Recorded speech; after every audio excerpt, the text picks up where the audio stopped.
Do you wonder if others are dealing with the same project management challenges as you? Not sure where to turn for guidance and leadership?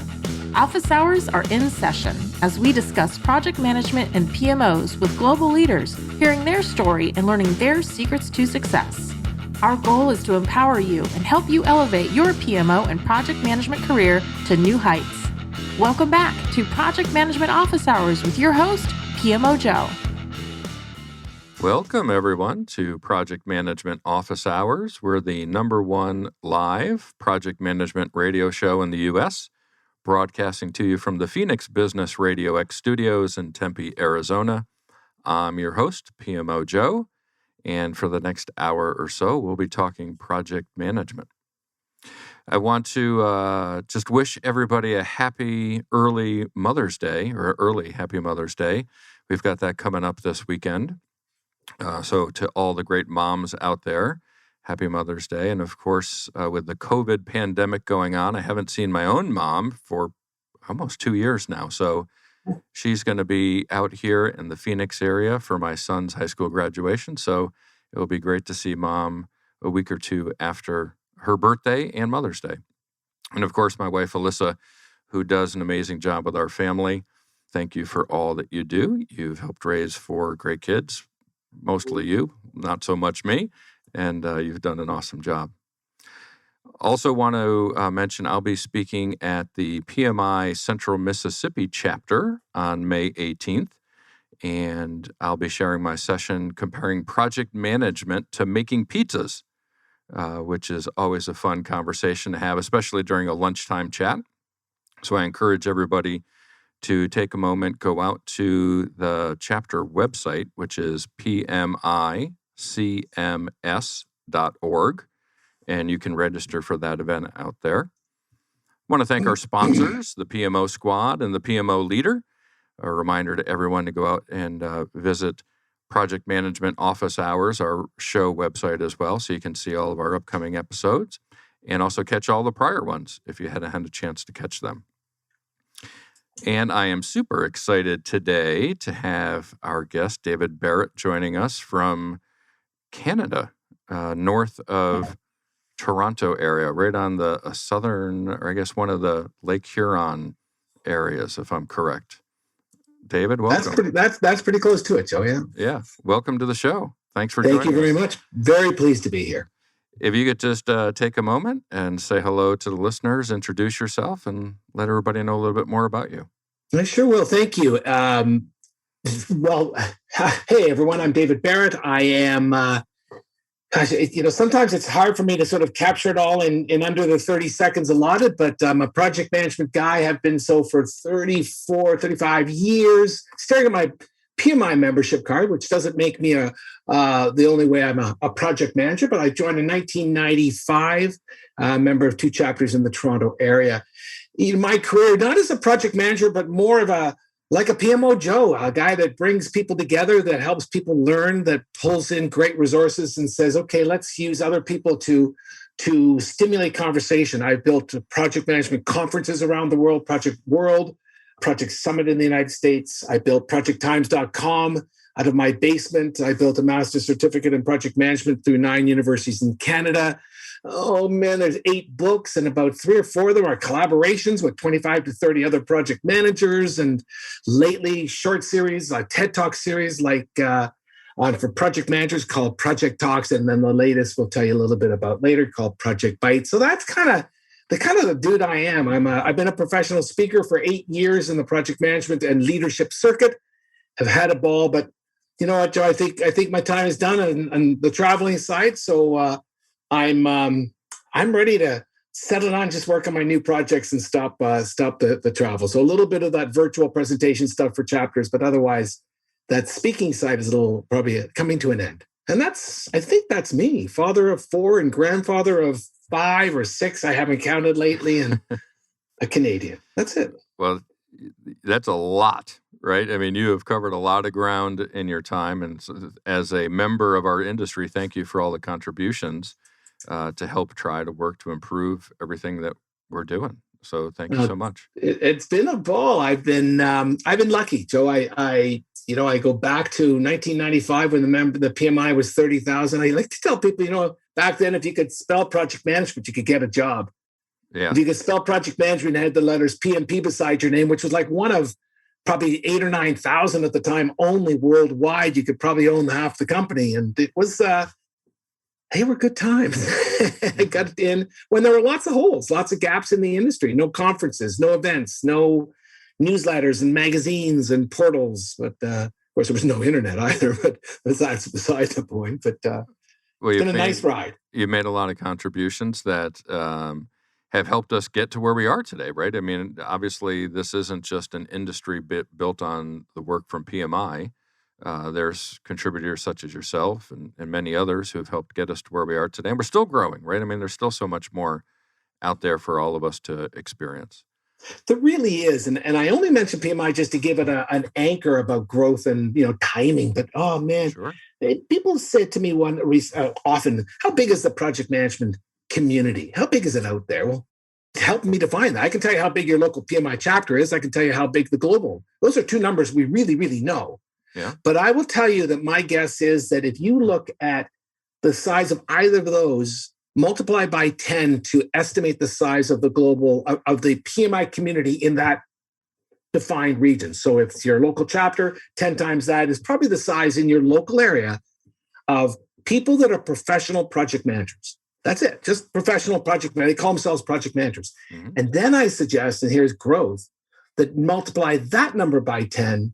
And then you talk about everyone that has anything to do with projects out there, but don't necessarily call themselves project managers. And it's a big area, an opportunity, but an area and a need for people, especially the non-project managers, that second times 10 number. What, how do you manage projects? But I don't want the course. I don't want an association. I don't want membership. I just want you over the fence to tell me how to run my daughter's wedding or my, the fundraiser at the local area. So yeah, it's a big community. It's a big community worldwide. Yeah, the accidental project managers, I'm sure there's equal, if not a larger percentage of them in the world today. And, we had a guest on, I guess it was David Noor, who was on a couple episodes back, and he had talked about when people ask him, what is project management? He said, well, just look around. Everything that's been built, everything that you see, a project manager led the project to be able to construct it. It may not have been a formal project manager, right, as you mentioned. It may be a non-certified PM, but somebody's running a factory, somebody's running an assembly line, somebody's running, well, maybe an assembly line's bad because that's not unique. But every highway project, every building project, they're all unique, right? I mean, every one of those, there's a project manager involved. And I'll start to challenge the purists out there, because that cake that was built last night in someone's house, that was a project, right? Mm-hmm.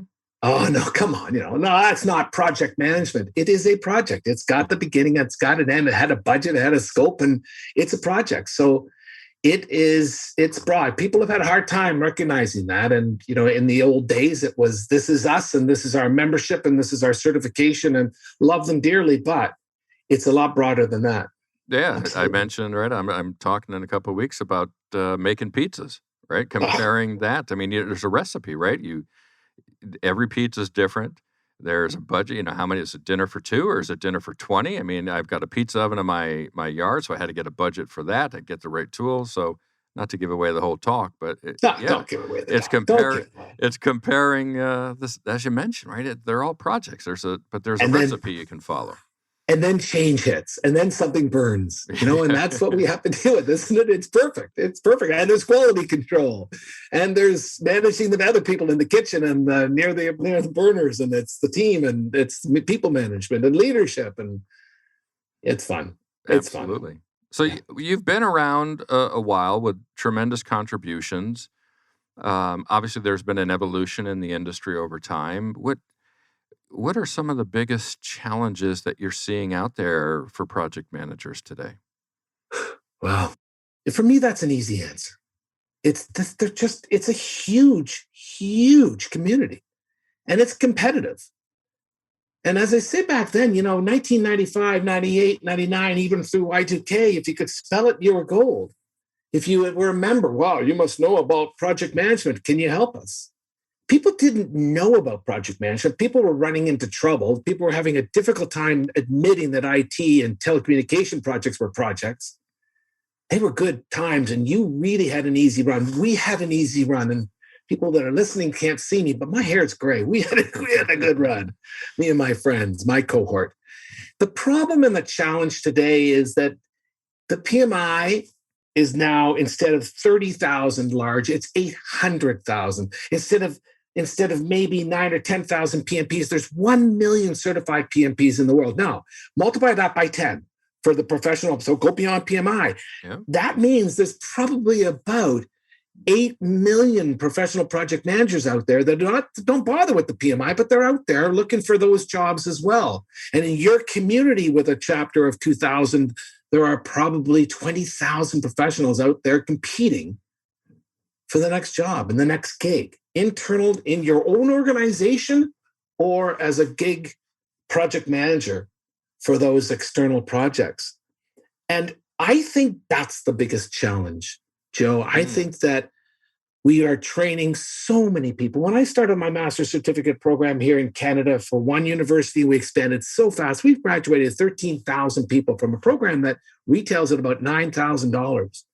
And the demand back then was huge. Well, now we've got every college in the area, every private sector and small folks, and everyone's training project management and PMP and all this cool stuff. There are so many people coming out of that training machine and saying, great, where's my job? But there are also people coming out of 5, 8, and 10 years worth of experience and saying, okay, where's my next gig? Mm-hmm. And it's not there. And it's not there because, well, there are many reasons, but mostly it's just there's a lot of competition and it's not a cakewalk anymore. And so we have to be different, think differently, act differently, do differently, do different things. The market has changed. It's competitive, and it's no longer a slam dunk to move from one organization to the other. We here in Canada, we have in Toronto, we have the financial sector of Canada basically captured in about 8 blocks of the city of the downtown core. All of our 6 major banks with their towers and their thousands and thousands of employees just here, let alone the branch system. And these IT project managers, one bank, the Royal Bank of Canada, their IT division alone is something like 800 project managers in one sector, in one piece of the business. So they do what they call the tour. And these gig project managers go from one bank to another, and then from one insurance company to another, from one telco to another. They do the tour, 2 to 3 year projects or contracts at a time. It used to be automatic that someone would want you. And now we're hearing, I just had the last year off. And I had 15 years of experience as a project manager. I had 8 years of subject matter expertise. I have my designation from the PMI and or others. I'm really good at what I do, and I've got a great reputation. And no one picked me up. That's what's changed. It's crazy. Well, and when I wonder, I think back to 2008, 2009, right, when the last Great Recession had hit. And post that, there was this giant influx of newly certified project managers. The uncertified that you had talked about, right, that 10X, went out and got certified and flooded the market with certifications because they were laid off. They had time to be able to go get certified and think that that was their way to get entry into the market. Yeah. And I'm concerned again with this time in the pandemic with a lot of layoffs that we're going to see another surge of that here in 2022 and beyond, of people thinking, if I get certified, that qualifies me, not realizing there's this tremendous talent pool that's already been out there running projects for their 15, 20-year career. And what are you going to do with that? We don't need more PMPs, I don't think. Well, sorry to PMI members and to those that got your PMP. You know what? I'll talk about certification, how important it is, and congratulations, and you should have done it. But that designation just is the baseline these days. Yeah. So as I'm looking for my next project manager, internally, externally, I've got to create a baseline. In the old days, it was just, you mentioned project management in your resume. Today, it's like you've got 8 years of experience, you've got half of that subject matter expertise, you've got your PMP, and you've got some really good training program under your belt beyond just a PMP prep course. Like you've gone and sought out good training. Well, wasn't that good enough? No. That's just baseline. That just takes you from the pile of 40 applicants to the pile of 10. And I'm only interviewing 3. Right. Yikes, and you're right. We're going to see another surge. And we're going to see a surge of people that had the time to take 1-year-long courses from a college or a private institution and take the time to do it. And they're going to come out and say, great, where's my job? And they're going to be sorely disappointed. And they're going to be looking at people who said, you told me that this was the hottest ticket in town. You told me that project managers were in demand. You told me that if I did this, I'd be guaranteed a job. And I haven't helped the folks that said it because they're wrong. Well, and the challenge and additional challenge, right, because there's not just one of them, right, that we face is we did see an uptick in pulse of the profession this past year, but success rates, let's just say, trending about 55, 57% success. With all of these project managers, we're not getting better, right? We're not, it's a coin flip on how well we're going to do on these projects. And organizations are starting to lose confidence. And why do I need a project manager to go run that? If it's a coin flip with one, why do I have to pay that extra salary for someone's certification experience when I can put somebody in maybe who isn't a real project manager, and real in the sense of professional or certified, but they've been able to get shit done their whole career, right? So let me get one of them to run stuff and we'll have better success. So are we diluting the talent pool, focusing on certifications and not on the results of successful projects? That's one of my concerns for this influx of this huge community we have. Yeah, I hear you, Joe. It is getting diluted, and sometimes, and some organizations are getting discouraged because they bought into that certification or whatever that label was, or they did the due diligence and they got someone that couldn't handle it. It is a very competitive field out there. We are looking for people that have great leadership skills, because it isn't just the technical project manager. It is the leader we want. It's people that can get us through the change. But I didn't know COVID would hit. I don't care. That's just one of the things that we expected you to deal with. And it's just, we're looking for more. We're looking for more. And we've got to be better at what we do. We've got some fabulous project managers out there, and thousands and thousands, and they're great. We need more really great project managers, but we need them to be different. I need a new project manager today. I'm done with, I expect the on scope, on budget, on time. I expect the certification. I expect to see really good education and effort to progress yourself. That's all baseline. I'm looking for more. And that's the challenge out there. And we hope that those organizations find that, because we've got some great people. You didn't have to stop using project managers. That was stupid. Come on back. But let's just help you find the really good ones. And we will, Joe and David and Barb and Susan and Tom, we will tell everyone, and Karen, sorry. We will tell everyone, we will preach listen, we're going to change this up a bit. We're going to change it, and we're going to help this industry understand that the tick box project manager is no longer, and you're expecting more. Give us a year or two, and we will start producing really good project managers for you. Yeah, and that you've done a lot of the community work you're doing is giving those additional skills that we need, right? I've had several clients who have said, "Hey, Joe, we want you to come back and work on some more projects with us." It wasn't because anything we did with the project management side was necessarily that great, but we knew how their business worked, right? We knew what it meant for them to get repeat business from customers. We knew what it meant to be able to understand that client satisfaction could lead to project success, even if we were over budget, right? I mean, there was more than just, to your point, the triple constraint that we do as a business, and that makes us stand out, right? That gives us an advantage. There's no doubt. People say, so what can I do? I got a whole list of things you can do. Yeah. And I'm on that bandwagon. But top of the list is learn the business. It's get the blinkers off. It's understand what business success means to us as an organization. And satisfaction means to our customers, community, whoever we're delivering to, whether it be our constituents, our employees, our internal, external clients, the residents of our state, province, or country. It is so much more important than just building it on time, on scope. I remember running our conferences. I remember a panel discussion, and someone said, what's the role of a project manager? And we're in the 90s, and we're struggling with the new stuff and the newbies. And someone said to this very, very senior panel, what do you think a project manager's role is? And someone says, build it on time, on scope, on budget. That's what we do. Duh. That's what the PMBOK version 2.0 says. Right. Someone said, brilliant. What happens if it doesn't work? And the answer was classic. That's not our problem. Oh, jeez.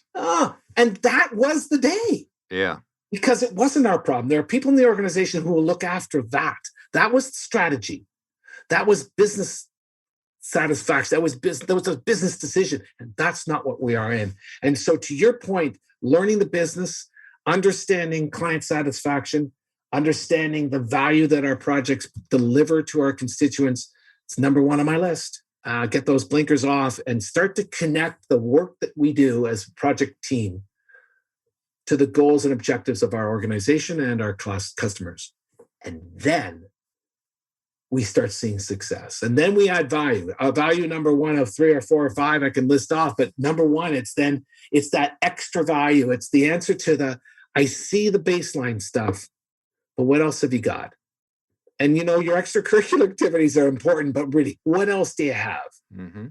And it's that reputation for being someone who really knows the business and can drive not just our work, but our team. Because I say, the more we inspire, the more we know and connect our work to strategy, to the long-term goals of this organization, short-term, medium-term goals, to our customers, the more we can do that, the better we can inspire our people to be better at what they do, to drive job satisfaction, because we go back to it's incredibly competitive, not just at the project management side, but the project people side. The doers, the builders, the developers, the coders, and all the others, we need to keep them too. So it's competitive down there, over there. And so as leaders, as project people, we need to inspire them and have them wake up every morning. I love saying this, every morning and saying, damn, I love working here. Mm-hmm. Because because it's organized.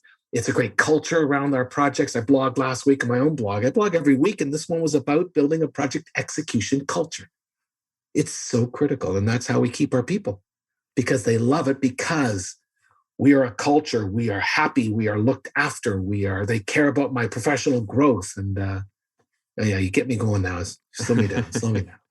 But how do we do that, right? Because I'm with you. I mean, we're walking down the street holding hands on this theory. But the challenge I've always run into is the certification, right? The standard that we go for is the technical side. So that's the baseline you mentioned, right? So how do we get our PMs beyond the baseline to be able to understand the business, to be able to make the connection to customer satisfaction? What do we need to do as leaders in the industry, or our communities, or our companies and PMOs, to be able to get the PMs to elevate and take it to that next level? How do we get them? So, Joe, I got a list of a few of those, but I can tell you the number one answer to that is the CEO of this organization needs to stand up on a pedestal one day and tell that to us and announce that project management is a core competency in this organization, and that we are going to build a culture, an environment that allows our project management team to flourish across the organization. We need to give permission to people to put their chests out and say, God, I'm important. And this organization is important to me, and we are going to work as something more than just a project management team in the back corner. So when he or she has to stand out, it stands up and says, when we talk about core competencies, one of them is absolutely project management. Then everyone's going to turn around and go, whoa, where did that come from? And all of a sudden, we get the buy-in from the top. And I think that's one of the first pieces of the puzzle. Mm-hmm. That support at the senior executive level, at the C-suite level, that says we count.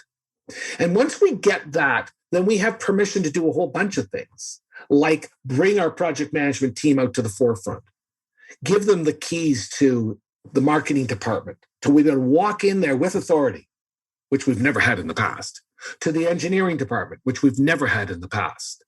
We always sheepishly walked in and said, by the way, we're trying to deliver the big project and you've got a piece of it and we need you to deliver a little bit early here and we'd like to talk. Get out of here, we're too busy. This is tradition. We're just project managers. Or, yeah, get your boss to call me because I don't listen to you. We need the authority, and we're not going to get the authority until senior execs tell us, or tell everyone around us, she has authority. This team is important. And by the way, if you don't know what they do, there's a webinar next week, or there's a lunch and learn in the lunchroom next week about project management and what they do. And by the way, ladies and gentlemen, in my organization, this is a pretty good career. We're looking for new project managers because if you know our business, we'd like to talk to you about maybe introducing you to what these guys and gals do, because this is good because we want our project managers to come from within because they know us. And so, God, yeah, get crazy. To answer your question, yes, it starts at the top, and then there's so much more we can do with that support. Yeah, and I think that's one of the challenges. I'm with you, right? And we've seen again Pulse of Profession data that shows the project success rates are 4x with engaged executive sponsors beyond those without. So we know the data supports that.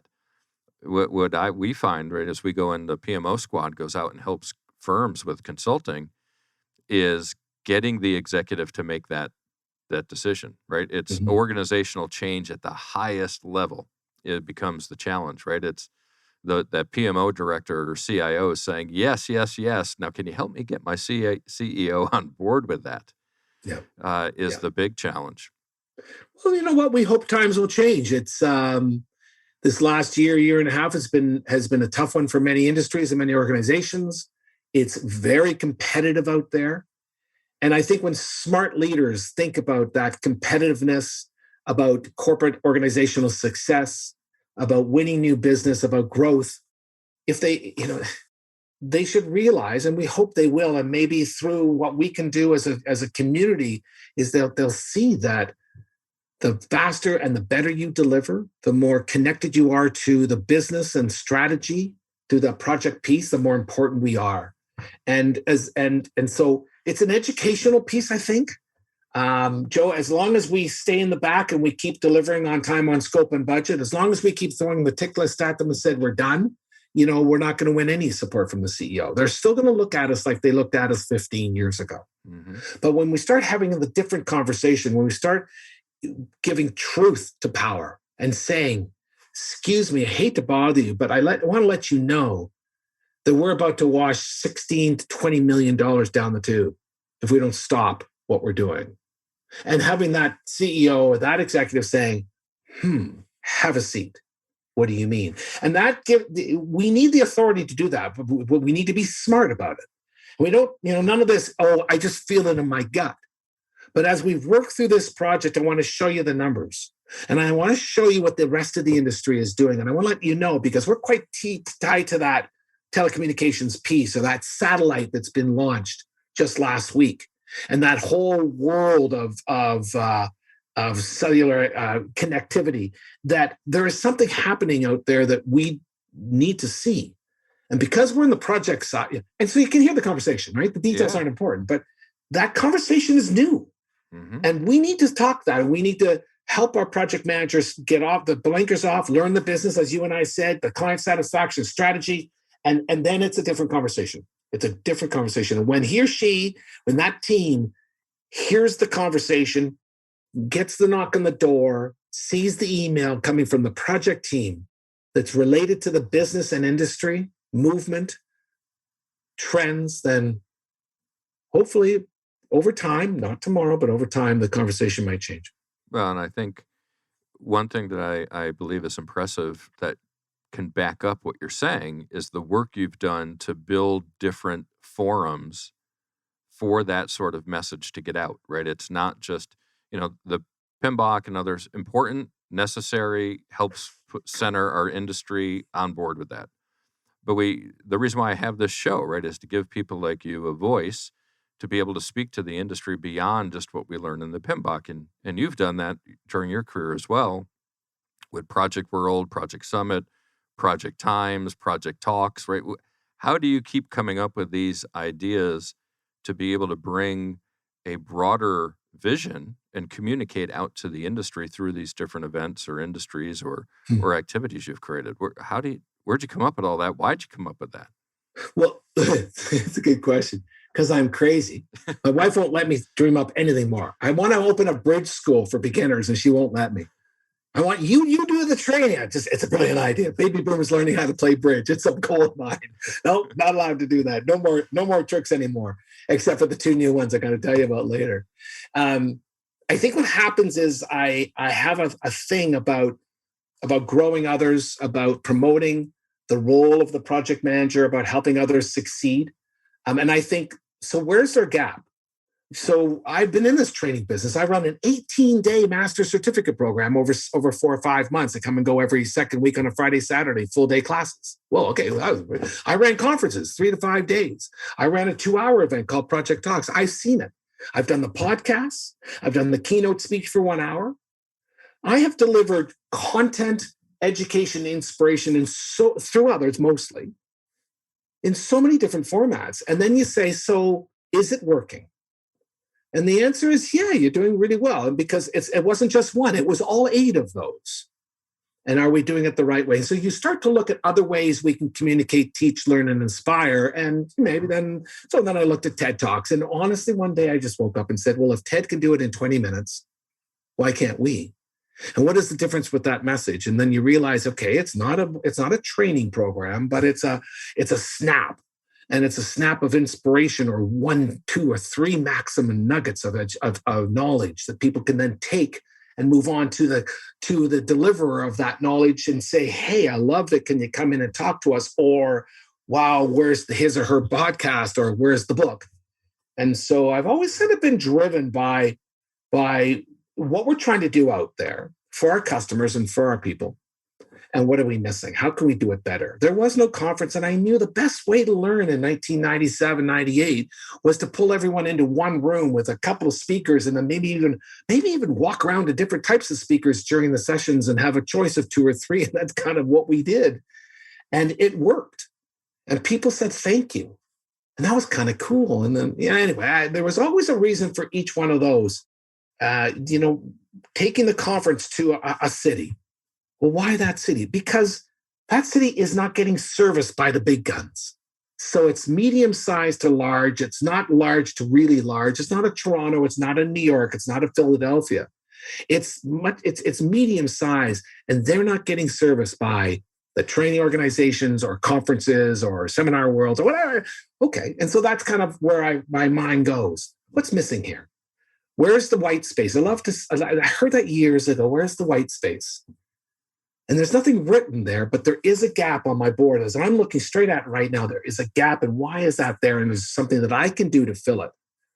And my friends and family and loved ones say, it's not your job to fill all these gaps. And I go, I know, but as long as it's fun and I meet new people and I'm inspired in myself and I'm having a giggle and I don't have to say I've retired. As long as I don't have to say I'm retiring, then I'm going to keep filling the white space. Yeah. I mean, that's, the PMO leader community that I've built out there is that it was the same mindset, right? It's as we see a lot of work focused on the individual, but what about the organization, right? What about the department, the function, and the people that are running them? And I said, you know what? There's not a site out there in the world that's really focused on them that also allows for transactions, allows sharing content, for interaction.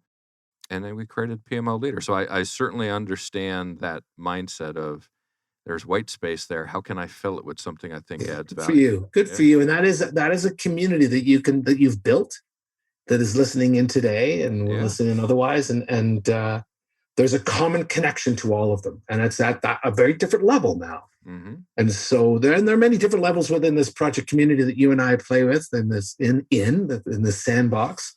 And you've picked a good one. You've picked a great one. It's a very unique space. And I know that people we appreciate the opportunity to be brought in to be able to talk to our peers, share experiences, share stories with our peers, and come out saying that was a benefit to me and my organization. So good for you. Well, It's awesome. thanks. Well, and you have your most current one active right now, Project Bites, right? Tell us Yep. about Project Bites. Well, it comes from Project Talks, 2-hour events. I was running across North America, primarily in partnership with PMI chapters. A 2-hour event, 8:30 or 8 a.m. to 10 a.m. and you're home and in the office at the time, back by 11 o'clock. And people loved it. It was 2 hours long, and it was TED Talks for project managers. In effect, Project Talks. We would have 4 speakers, 20 minutes each, with about 5 or 10 minutes in between. And people came away going, that was really, really good. I love that 20-minute piece.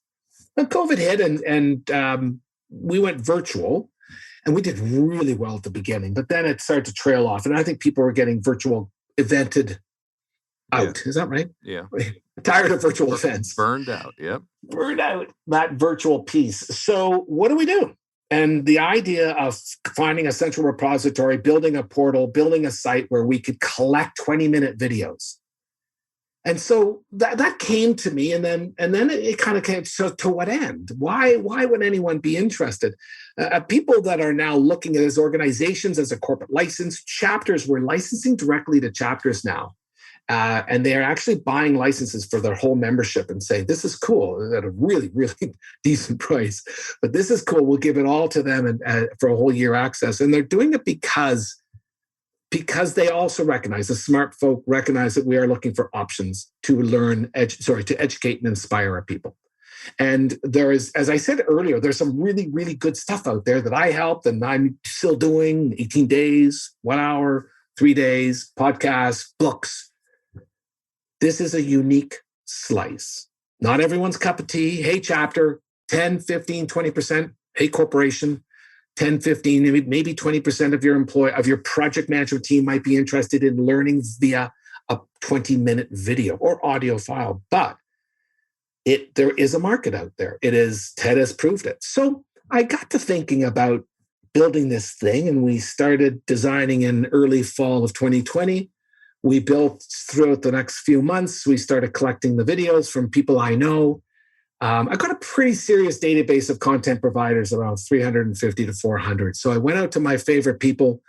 And lots of promises, but a lot of people all of a sudden got very busy. But we started building. And so Project Bites, that's BITES, and Project Bites, all one word.com, is a site that offers, as I keep saying, education, inspiration, and those lovely PDUs, and offering it in a format that is unique to the project management community, 20 minutes long each, never going to an hour, never going to 4 minutes. Let that happen. And there are others doing the 1 hour and the 4 minutes, you and me and other stuff. Mm-hmm. This is 20 minutes only. And we teach our speakers how to present in 20 minutes, how to pop for the first 20 seconds, how to promote for the last 30 seconds. We help them do the recording. We do all the post-production afterwards, but pretty easy stuff. And as I say, if you've got a passion for our business, project management, or the project business, and it's business analysis and project management and all that related stuff.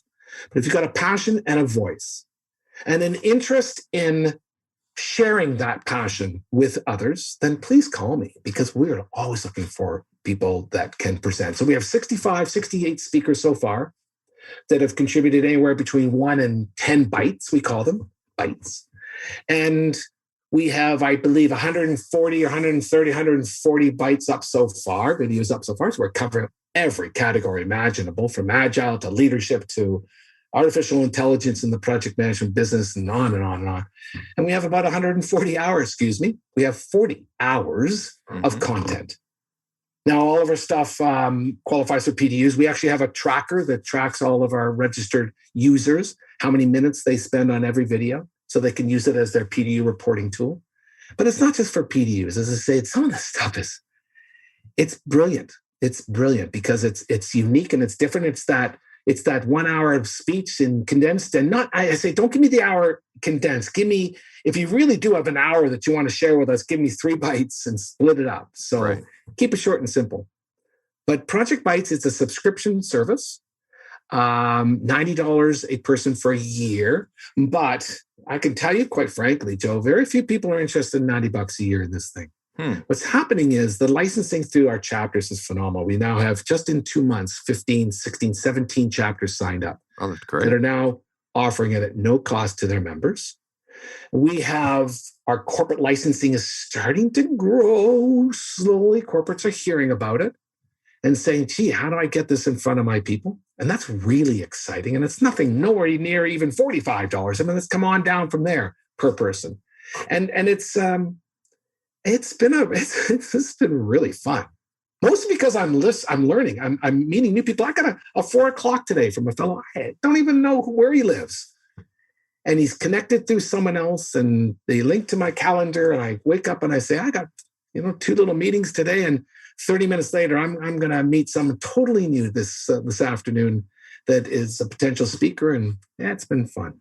Yeah, so that's good for me and just keeping me alive, and I believe good for our consumers, good for people that want to learn this way, good for corporates that want to offer a unique training tool to their people, good for chapters of the PMI and the APM as well, who are looking for ways to enhance membership. The PMI has lost 15 to 20% of their members this year. Yeah. And they're looking for ways to keep the rest and or attract them back. And what a better way of saying, okay, here's a $90 product that we're going to give you at no cost just for rejoining our chapter. So not bad. Yeah, we have to find different vehicles to be able to get messages to, right, the practitioners out there in the industry. And Project Bites is fantastic, right? And again, projectbites.com, and bites with an I. And you've been very gracious to us in our show. You're offering up a discount. As you mentioned, it was $90 for the annual subscription, but you're offering that for just $20 for the year. $20. If they use discount code PMO Joe. It's the truth. So you go to the site, you register for a year or 30 days or 60 days, whatever you want, and you will be given I guess it's the $70 discount from the annual registration of $90. So $20 for a whole year, full access. And I promise you, how many am I going to promise? I got to promise you an average of 3 new videos a week is kind of what I'm averaging. But some days I spurt and someone comes in with 3 and I got 4 or 5 others. Continued growth and constant change because we're learning from our members as to what they're looking for. We're going to go to a bit more of a Netflix style presence. So when people look, it's going to change a bit. It's been fun. Yeah. So I welcome any of your viewers, any of your listeners, even if this is a recording, I'm going to leave that open for the year. PMO Joe, capital letters PMO and capital J under small case OE or something like that. Yeah. Just try it. So come on in, join us. Love them to take part. That's fantastic. And I was out on the site today, and for those who haven't been out there, just go in and look at the different list of speakers. And forget the speakers, forget who the person is. Look at the topic that they're presenting, right? And you'll be able to go through, and I guarantee you, some challenge that you're encountering in your position today, you'll be able to hear somebody talking about it. And it may not be the perfect answer for what you have, but it may inspire you to come up with the solution that you need. Again, this is why I do the show, to be able to talk to people like you, David, who are giving solutions out there for us in our industry and not having it be all about the certification rate. It's not about the test. Mm-hmm. It's about learning from others and the experiences we have and the power of many exceeding the power of the individual, right? So Project Bites is fantastic in that space. And certainly, again, thanks for the offer to all of our community. My pleasure. Joe, can I add that, by the way, any listener that has that voice and has that passion, please give me a shout. I'd love to hear from you. And I can tell you what's in it for them. We pay our speakers, Joe. We have a contract with ourselves and all of our speakers that we're spinning off 20% of the revenue of the program of the site every year and delivering back to our speakers based on the number of minutes their videos were consumed. And that's all being tracked and behind the scenes. So this isn't charity. There's, I'm not promising a lot of money at the beginning, but no one says I'm in it for the money, but we create a great avenue for promoting your brand if you're interested, because our customer portal, that frame of you, has everything about you and all your contact information, and people will be able to see you, actually hear an interview between you and me, the speakers and me, and then see the bites if they wish. So pretty exciting. Well, there's another one, right? You mentioned your wife said no more other than these two you have active, right? She doesn't know about this one yet. All right. Okay. So it's top secret. Speak quietly. What's Transition Bites? What's this one? Oh, my goodness. Along the way, it was actually a lady that's with one of the PMI chapters, and she said, "This is fabulous. We're in. Tell us what to do next." I was about to hang up her shit, but wait. Are you open to a new idea? But wait, there's more, right? There's more. She said, "My husband and I have written 2 or 3 books on that military transitioning process. And we are gagas about the industry and this product, not the project management product, but the format you are offering would be fabulous for our industry. Great to give that 20-minute video to this huge community of people who are looking for quick solutions, quick ideas, inspiration, guidance, and then maybe even a kickoff into a longer solution, whether that solution would be an entrance into an industry for work, project management. I did a bite, why would you want to be a project manager? And it kind of explaining what our certification, what our business is all about. So we are building Transition Bites. It is live. There is a become a contributor button to it. This is a big industry, Joe. I'm a Canadian. Our military, someone said, David, let's just be very careful here. The size of the Canadian military is about the size of the National Guard of New York. They said Rhode Island, but that's too small. This, it's, as I understand, 200,000 a year are transitioning out of military, and many are looking, and they're struggling or they're excited, and they're looking for advice and exploring. And that's what Transition Bites is all about, from senior leadership coming out of the military to any level that's looking for work, counseling, advice, education, or anything else. Transition Bites, we're just starting to build right now. We're really, really excited. And this will not cost anybody. There will be no subscription. It will be free and open to everyone. I love it. And I don't know if you were aware of this, but I have a nonprofit organization called VPMMA, the Veteran Project Manager Mentor Alliance. And we provide mentoring to transitioning service members and their spouses to start careers in civilian project management. So I think we need to connect after the show and see. And I thought it was just because of the PMO, Joe. Oh my God, it gets better. It gets better. And there's more, right? So, I think we've got 2 platforms that look like they'd be beautiful to coexist. And my co-founder, I'm just one of the co-founders, Doc Eric Wright, runs an organization called Vets to PM. So he and I have partnered on this, and I think it'd be a great fit into a tool that we could collaborate on and maybe make some good headway on. So after the show wraps, everybody tune back in a week, 2 weeks, a month, see where David and I go with this. But I think there's a good opportunity there. Well, very exciting. And I can tell you that we've crossed paths already, because Eric has been introduced to me, but it was only just yesterday when I was chatting with someone on the team, and it was Vets to PM. And so my memory, but I will tell you that it was Kathy McLatt. Yes. McLatt. Yep. Kathy and I awesome. met 2 days ago. We met. Sorry? Yeah, Kathy is awesome. She's fantastic. She and I met 2 days ago, and as a potential speaker and getting Eric involved.